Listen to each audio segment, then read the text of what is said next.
Então presta atenção nessa bosta aqui. Glória a Deus, glória a Deus. Jovem, de uma vez por todas, Ronaldo só tem um, o resto é tudo Cristiano. Começa agora o primeiríssimo, o inédito, o debutante episódio de... Futeversivo!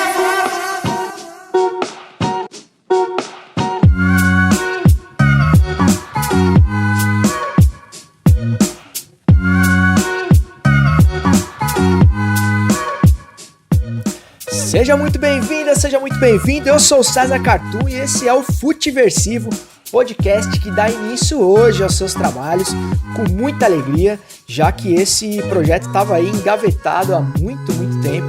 Eu tinha muita vontade de fazer um podcast, de produzir um conteúdo de áudio e ainda não tinha encontrado a oportunidade correta, os parceiros certos, enfim, a plataforma melhor para divulgar, o público, enfim, não tinha praticamente nada, só tinha algumas ideias aí pouco organizadas, mas eu resolvi que precisava dar o play no gravador e começar a fazer, e eu tenho certeza que a partir desse movimento, essas outras coisas vão acontecer na sequência e eu vou conseguir encontrar aí o caminho que leva até o seu tocador de podcast favorito, seja ele o Spotify, Deezer ou qualquer outra plataforma pela qual você venha descobrir esse trabalho aqui. Então seja muito bem-vindo, hoje é 11/10/2019, pelo menos esse é o dia em que esse podcast está sendo gravado, uma sexta-feira, e será sempre assim, nas sextas-feiras, que o Futeversivo será gravado, porque ele pretende fazer aí um resumo semanal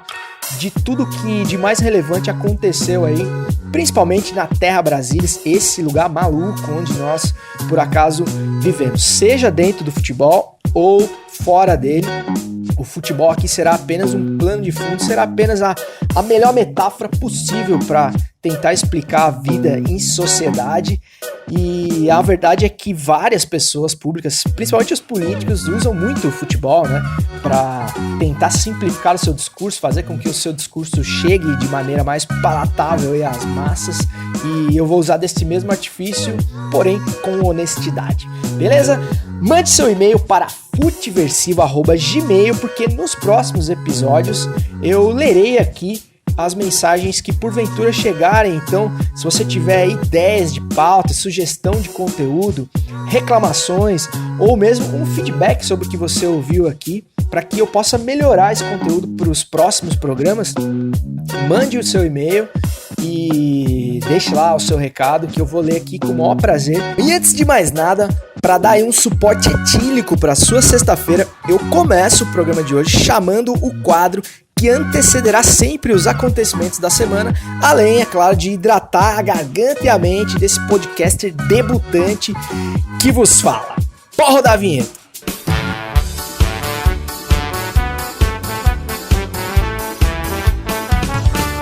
É o trago da semana daí.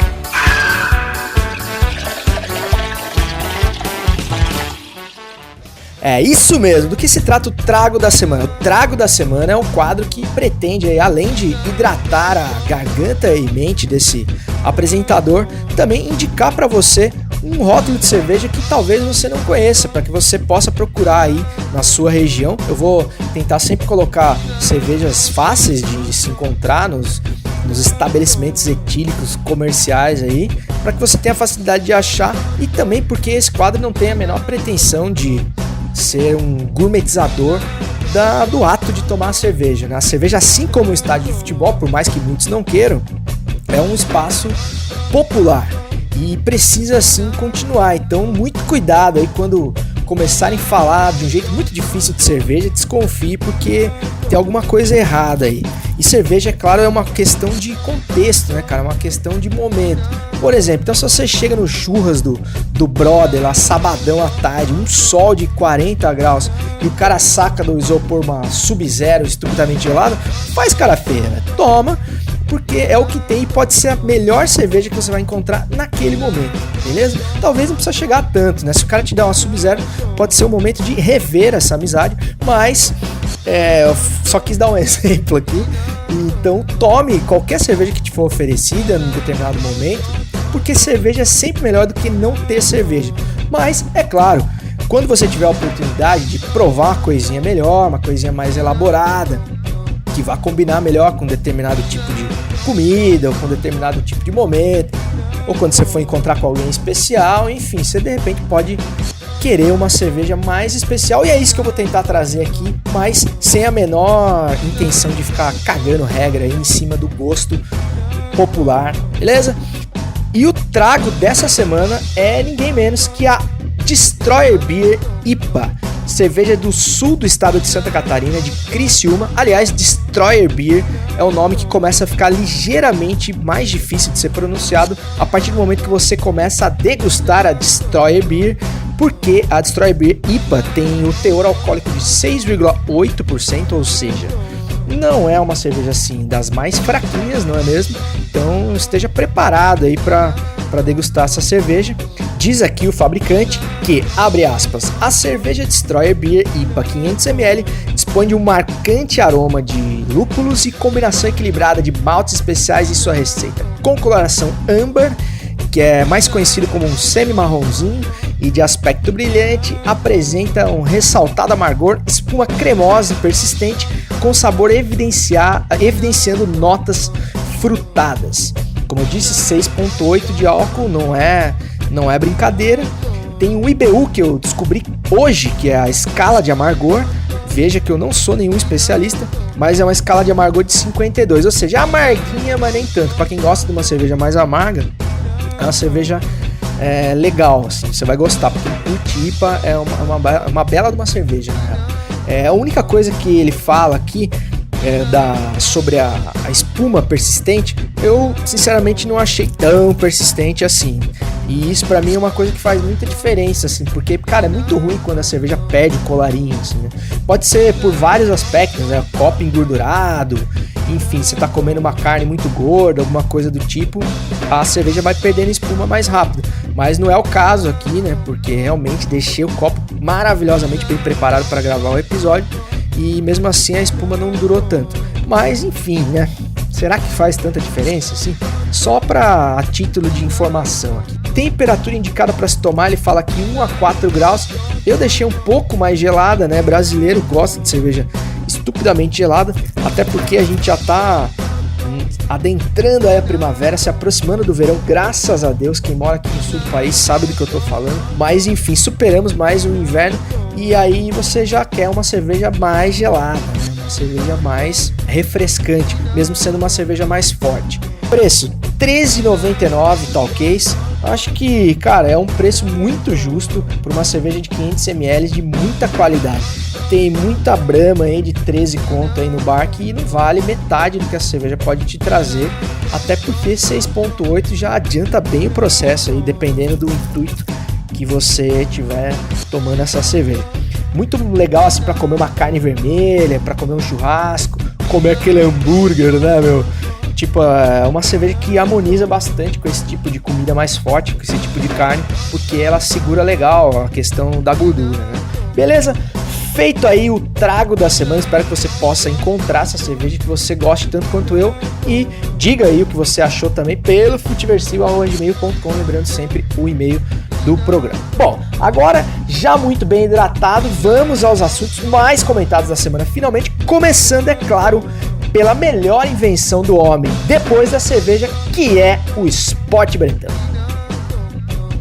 Levantou pra boca do gol e que gol!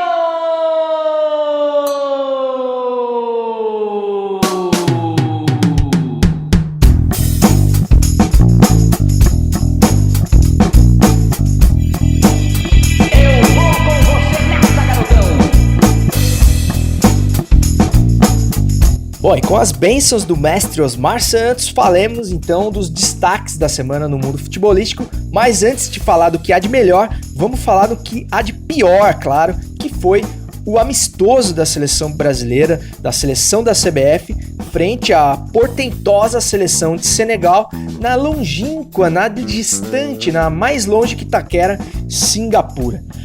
O jogo foi 1-1, mas quem se importa, um jogo do Brasil às 9 da manhã, em Singapura. Depois os caras querem cobrar da gente que a gente não tem boa vontade com a seleção brasileira, que a gente não aprende a cantar as novas musiquinhas da seleção brasileira quando é época de Copa do Mundo, mas os caras ficam 4 anos fazendo amistosos da seleção em Singapura, aí fica contra Senegal, cara, às 9 da manhã, e o time não ganha ainda, né? Tem esse detalhe. Aí fica muito difícil de você ter uma simpatia pela seleção brasileira, sobretudo quando você torce para um dos times que estão nos campeonatos que realmente interessa para quem gosta de futebol, que é o Campeonato Brasileiro, a Libertadores e adjacências, e aí a CBF vai lá e tira os jogadores os principais jogadores do seu time para deixar os caras no banco em Singapura, que é uma baita de uma sacanagem, como já diria José Ferreira Neto.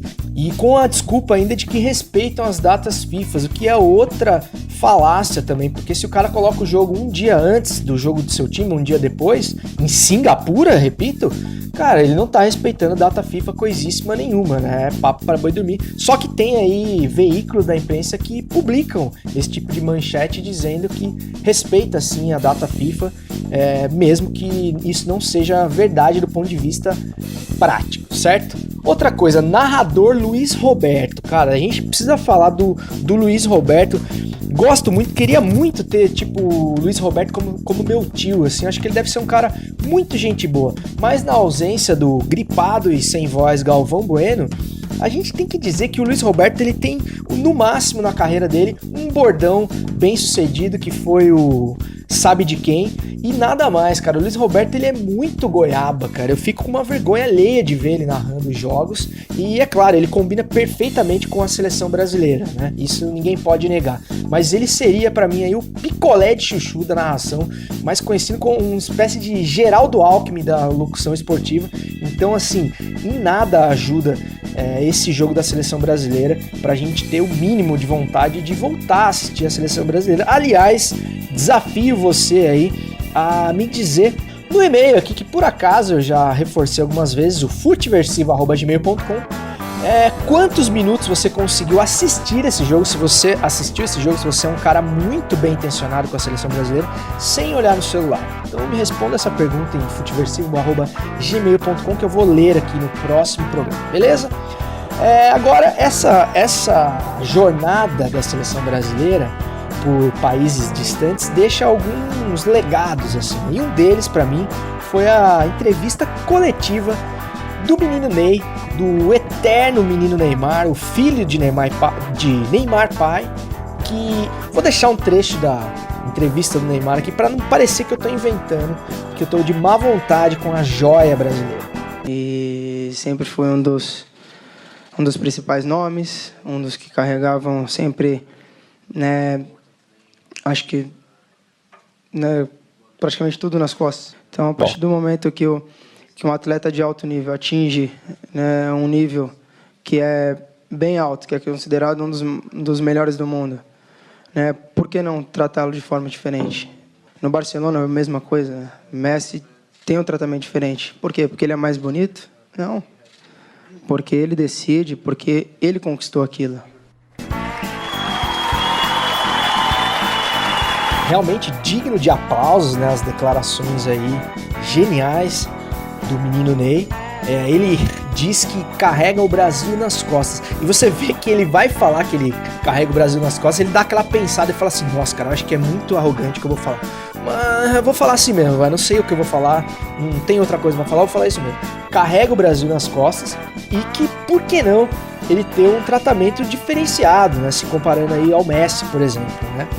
É impressionante, cara, impressionante isso. E eu me sinto até um pouco culpado por essa entrevista coletiva do Neymar, porque eu sou um dos caras que sempre bateu na tecla, né, nas minhas resenhas aí futebolísticas ao longo da vida, de que ídolos do tamanho do Neymar, caras que têm o holofote que ele tem, tinham que aproveitar melhor as oportunidades, todos os altos-falantes voltados para ele e dizer mais, se posicionar mais, falar sobre os temas pertinentes aí da sociedade. Mas eu gostaria de retirar aqui isso que eu disse durante toda a vida, porque realmente, se tem uma coisa que o Neymar deveria fazer, é ficar quieto, cara, porque quando ele fala, ele só fala merda. É impressionante, cara, seja no seu posicionamento entre aspas, aí, político, ideológico, mais recente, sendo aí o garoto propaganda do novo governo, ou seja, falando sobre a sua própria carreira, sua gestão de carreira, sobre os acontecimentos extracampo que sempre causam grande estardalhaço e muito mais até do que ele faz dentro de campo, né? Então você tem jogadores aí historicamente como Sócrates, Paulo César Caju, Mário Sérgio e tantos outros, aliás, tantos outros não, nem são tantos assim, acho que não dá para encher os dedos de duas mãos, os jogadores politizados aí que usaram a exposição na mídia que tinham para se posicionar e para ser cidadãos mais atuantes aí, né? Mas realmente não é o caso do Neymar, e o fato dele se comparar ao Messi também acho de uma infelicidade tamanha. Primeiro, cara, porque o Neymar não ganhou nada na seleção brasileira. Tudo bem, tem a medalha olímpica lá, que todo mundo queria. Todo mundo abre aspas, né? Quem gosta de futebol tá cagando pra Olimpíada. Essa que é a verdade. Mas enfim, ganhou a medalha de ouro, o Brasil nunca tinha ganhado, parabéns. Mas enfim, lembremos que o Neymar não ganhou nem sequer uma Copa América com a camisa da seleção brasileira. Então, é muita marra. E se eu sou o técnico da seleção brasileira e vejo uma declaração dessa de um comandado meu dizendo que sim, ele tem que ter um tratamento especial, eu ficaria muito indignado. Mas realmente o Tite parece ter um doping crítico quando se trata de Neymar, né? Ele faz a maior vista grossa da história do futebol quando é para passar a mão na cabeça do menino Ney. Por isso o seu Adenor Bach, que já teve um espaço muito maior no meu coração corintiano, realmente vem decepcionando a cada minuto que passa no comando da seleção brasileira, e quem sabe até seja a hora dele dizer adeus.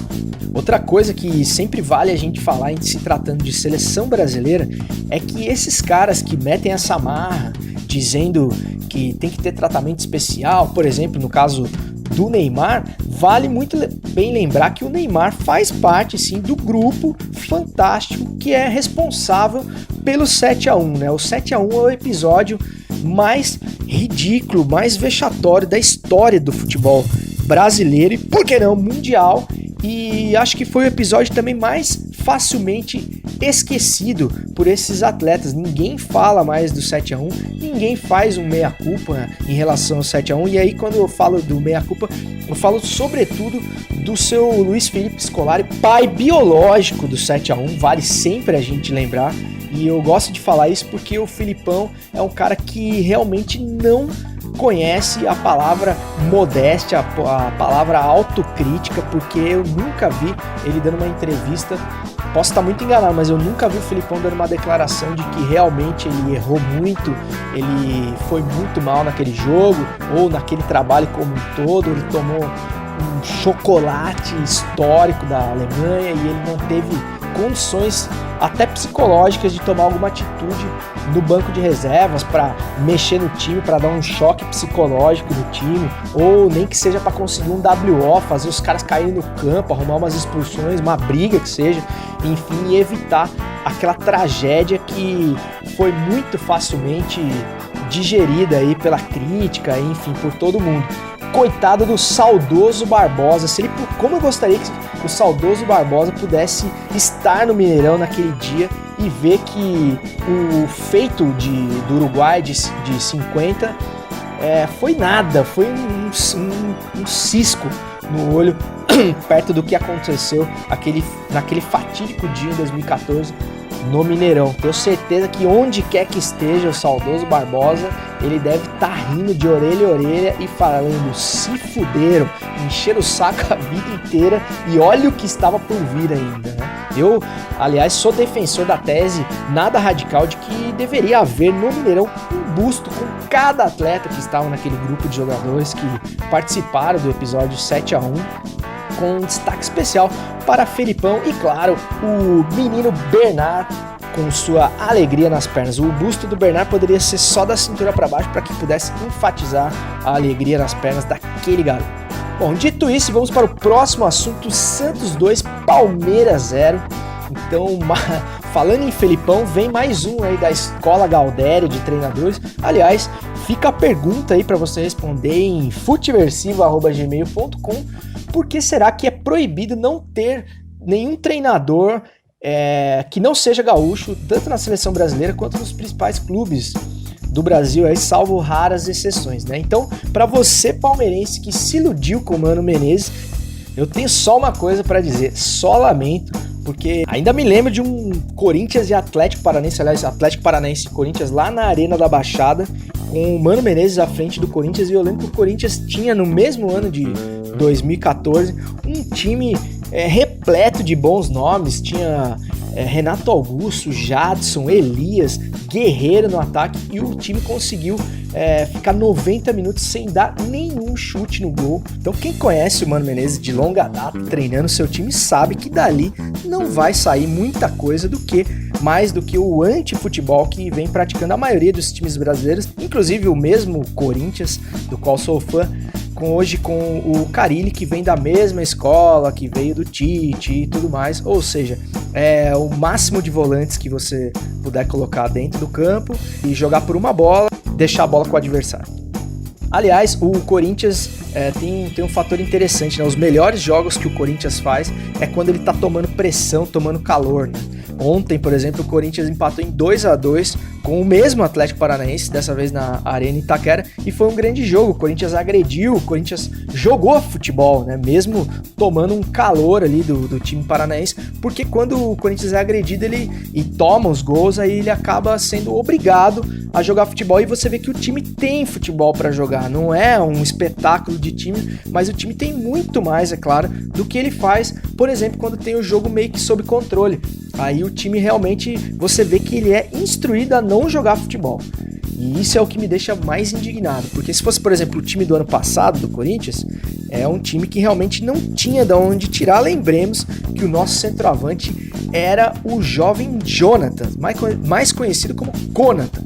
Então realmente o time que tem um centroavante desse não tem muito o que fazer, né? É lutar pelo empate e ficar feliz da vida. Agora o time desse ano já tem mais recursos e mesmo assim joga o mesmo anti-futebol, e é muito triste porque realmente tem pouquíssimas opções, ou quase nenhuma, de treinador que pense futebol um pouquinho diferente, certo? E voltando ao Mano Menezes, quem realmente se iludiu com o Mano estava enganado, porque você pega ali os primeiros resultados: ganhou do Goiás, ganhou do Fluminense, ganhou do Cruzeiro, ganhou do Fortaleza, ou seja, times que estão ali na zona de rebaixamento, muito próximo. Daí goleou o todo poderoso CSA por 6-2, e aí quando pegou o primeiro time mais ou menos, que era o Internacional, já peidou na farofa, 1-1, Atlético Mineiro 1-1, e aí quando pegou o primeiro adversário de porte, né, que é o Santos, mesmo sem um grande elenco, diga-se sempre, né, porque o Sampaoli, ao contrário do Jorge Jesus, é o gringo que tira leite de pedra, porque o Santos tinha time considerado quarta força, ele vem fazendo um grande ano. O Santos não foi campeão paulista por detalhe ali naquele jogo contra o Corinthians. Se existisse justiça no futebol, o Corinthians realmente não passaria aquela semifinal, se não me engano. E mais o fato é que o Santos acabou não ganhando o título, ele vem tropeçando aí no Campeonato Brasileiro, talvez não ganhe nenhum título, mas o Sampaoli já fez milagre com o elenco que ele tem na mão. E se não fosse o VAR, nem digo pela assertividade nos lances, mas pela quebra de dinâmica do jogo, que acabou com o ritmo ali do Flamengo, né? Você, por exemplo, faz uma comparação aí, cara, com o próprio 7-1. Imagina se tivesse VAR naquela época e em cada gol da Alemanha ficasse o jogo parado 5, 7 minutos.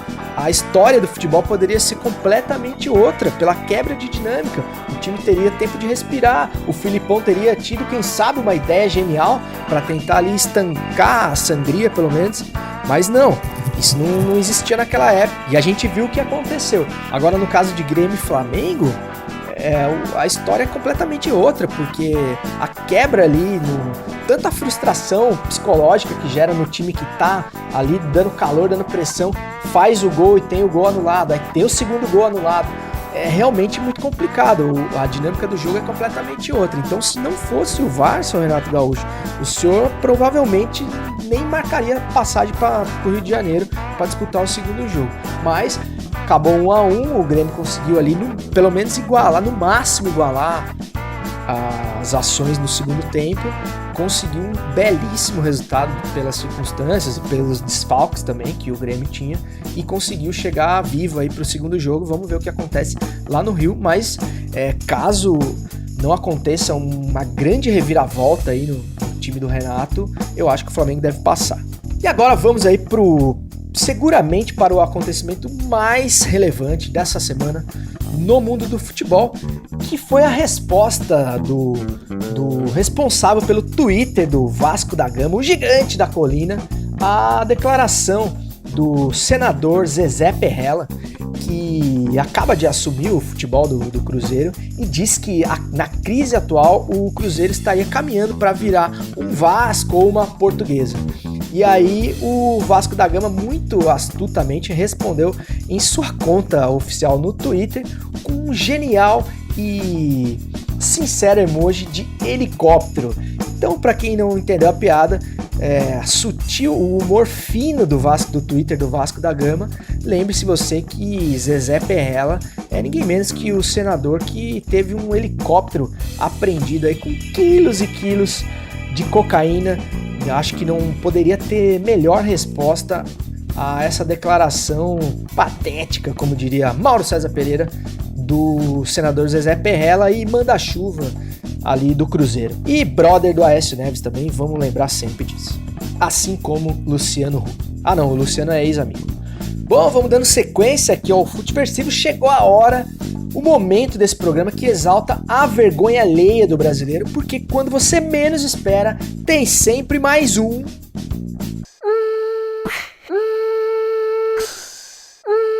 É o gol da Alemanha.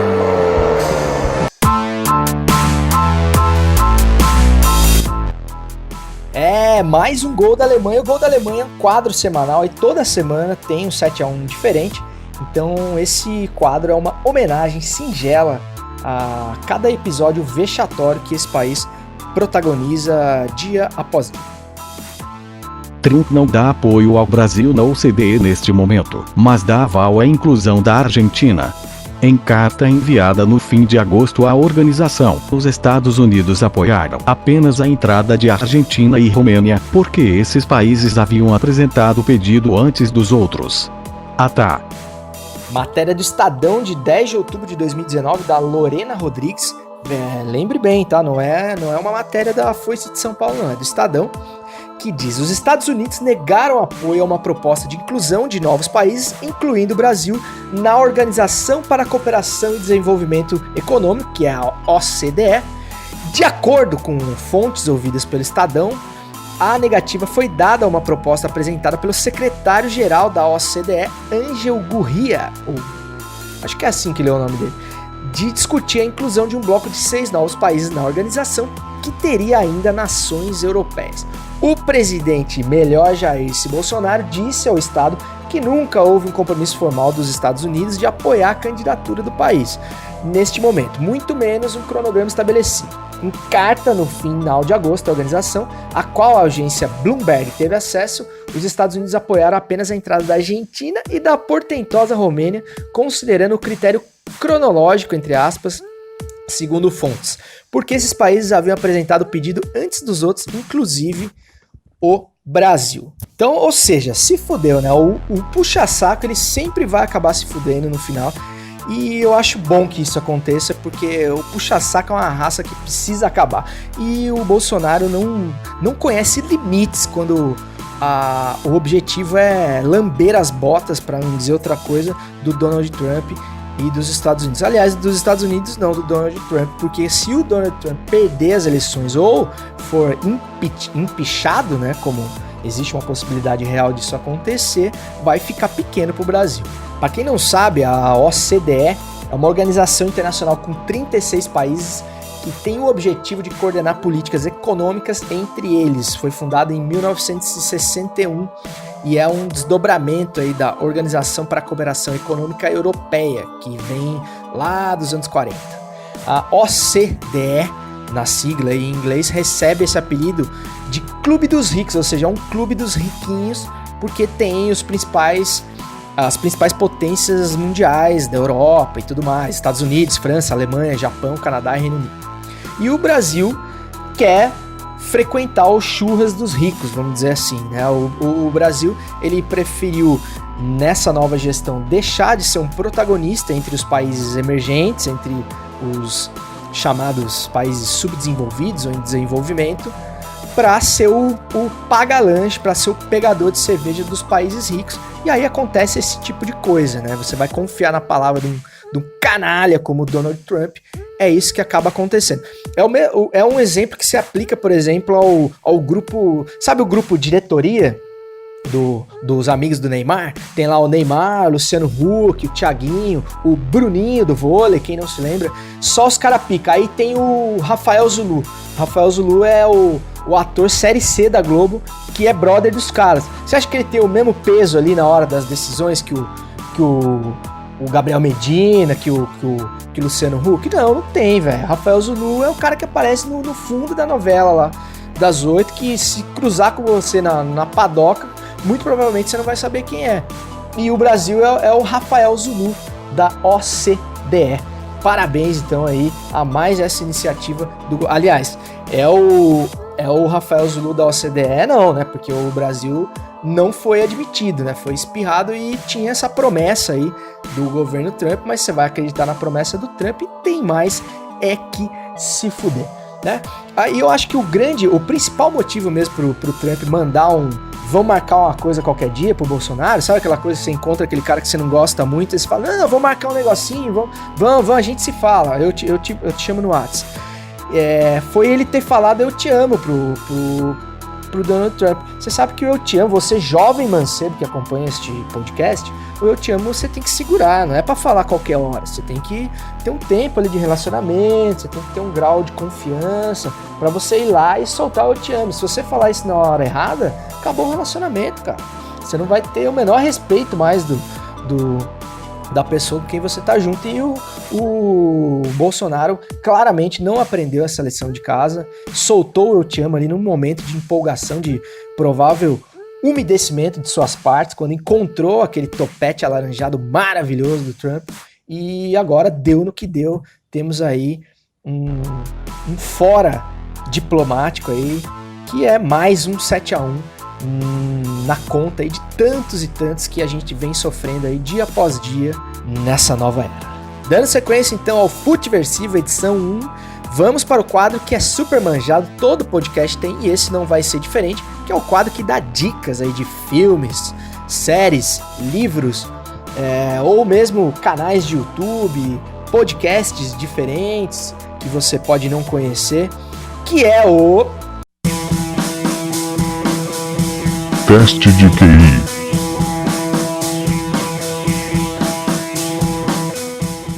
Mais uma vez, assim como o Trago da Semana, esse quadro aqui não tem nenhuma pretensão de ficar aí cagando regra do que você deve assistir, ouvir ou ler, né? Não tem aqui nenhum especialista na sétima arte ou nas séries, enfim, mas muitas vezes eu posso aí dar uma dica de algo que você ainda não conhece, que você não viu, e você pode ter uma grata surpresa, né? Mesmo que seja muitas vezes um conteúdo mais óbvio para outra pessoa que já conhece, que já assistiu, enfim. Só quem já ficou na Netflix horas só para conseguir achar alguma coisa minimamente interessante para assistir e depois dormiu em 5 minutos, sabe do que eu tô falando e o quão valiosa pode ser uma dica aí de filme ou série. Então, para começar, eu vou dar uma dica super óbvia, mas como estamos aí na semana do lançamento do Coringa, eu não vou falar do Coringa, mas vou falar de um filme que tá quase saindo de cartaz. Eu peguei ali o finalzinho, o último cinema aqui da minha cidade que tava passando ainda, que é o Bacurau, cara. Bacurau é um filme, bicho, você pode ser de esquerda, de direita, do que você quiser, alienado, você precisa ver Bacurau, nem que for pra falar mal. Porque o Bacurau é um filme do Kleber Mendonça Filho, é um diretor lá de Recife, super premiado. Aliás, o cara tem outros filmes que eu não vi ainda, mas que eu ouvi falar muito bem, que eu quero ver. Inclusive, tem pessoas que defendem que esses filmes são até melhores do que o Bacurau. Caso de Aquários e de Som ao Redor, que são filmes que eu quero ver com certeza. Mas, cara, dá pra dizer, se você não viu nenhum filme do Kleber Mendonça Filho ainda, e eu vou tentar aqui não dar nenhum spoiler do Bacurau, porque eu quero mesmo que você veja, ele é tipo o Tarantino brasileiro aí. Já viram até um clichê falar isso, mas é de fato. A impressão que eu tive assistindo o filme dele é que as referências do Tarantino, tanto na fotografia, na trilha sonora, quanto no andamento do filme, que é aquele andamento mais lentão, assim, aquela coisa mais paradona, assim, do nada tudo acontece, muito do Tarantino, e só que ele tem essa pegada junto com uma pegada meio Glauber Rocha ali, aquela coisa do cinema moderno, do cinema novo brasileiro, enfim, então, cara, é um cara que com certeza vale a pena você prestar atenção e dar uma chance aí pro Bacurau. Eu assisti numa circunstância bem assim exótica, né? Eu peguei a última sessão que tinha, era quarta-feira, 10 horas da noite. Larguei o futebol na quarta-feira e fui assistir, porque eu tava com medo de não conseguir mais achar o filme em cartaz. Peguei uma sala de cinema meio vazia, assim, e realmente é um filme paradão. O primeiro ato do filme você fica ali e tal, meio que nada acontece, você fala, pô, e aí? Que hora que vai vir, né? Mas aí, realmente, quando vem, bicho, o filme do cara é realmente muito forte, muito impactante. É uma história de uma vila ali no sertão ali do Nordeste, bem pequenininha, que tem personagens muito interessantes ali nessa vila. E essa vila é atacada por um grupo ali, que eu não vou ficar falando muito mais sobre o filme em si, para não tirar ali a surpresa. Mas aí o desenrolar dessa história e todas as metáforas, todas as mensagens subliminares ali que o filme traz e que tem muito a ver com o momento que o país passa, de especulação estrangeira, de culto às armas, de vida simples, do Brasil esquecido ali, da gente miúda, como diz o nosso querido professor Luiz Antônio Simas, vai deixar você realmente com a pulga atrás da orelha. E o filme tem momentos hilários, enfim, engraçados, junto com tragédia, com sangue, com morte, enfim, é muito louco o filme mesmo, é um filme bem forte, é um filme violento, né, então vá preparado, mas é um filme indispensável, então eu sugiro que você veja esse filme antes que ele saia de cartaz, e esse é o Quem Indica dessa semana, do primeiro Futiversivo. Eu acho que um programa que chama Futiversivo não podia ter começado melhor com essa dica aí no Quem Indica, beleza? Bom, jovens, então dito isso, vou saindo fora, chegando ao final aí do primeiro Futiversivo. Espero que esse seja o primeiro de muitos e eu espero que você tenha gostado do programa. Aliás, primeiro eu espero que você ouça esse programa, que esse conteúdo chegue até você de alguma forma. E antes de ir embora, tem o último quadro desse programa, que é o quadro que eu não poderia terminar esse episódio sem antes deixar essa pérola do conhecimento contemporâneo, aquele tweet que vai explodir a sua cabeça, que vai elevar com certeza o nível de complexidade dos teus pensamentos. Então ele tem até uma vinheta, porque realmente é um momento especial e que antecede o final desse programa. O Fantástico Mundo de Carluxo.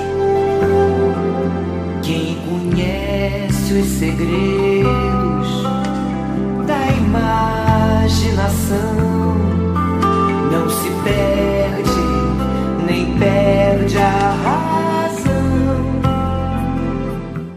Abre aspas pro 03. A isentosfera, o novo almofadinha com falta de testosterona, os apoiadores da boneca do pornô e do Pinóquio da Globo.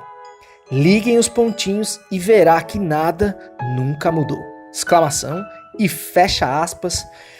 Na verdade eu tinha a ideia desse quadro, era de explicar os tweets do Carlos Bolsonaro pro público mais leigo e menos abastado intelectualmente, mas eu descobri que eu também não tenho capacidade intelectual de explicar uma obra tão complexa.